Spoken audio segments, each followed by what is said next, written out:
Hey, good morning, everybody. Welcome back to Lone Wolf Picker. As you can see by my desk, we've never been on my desk before, but there's a tons of crap there that I've got to sort and set up in my new office.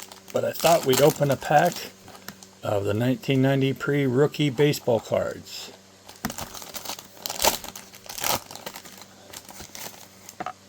Let's see who we get here. All right, Terry McGriff and Art Cedeno. Scott Nielsen. Yeah, there's Carl. All right, Hugh Kemp. We're going to go back and forth now, it looks like. Charles Hillman. Scott Chapanero. Bob Aralt. Steve Springer. Joe. Pat Austin.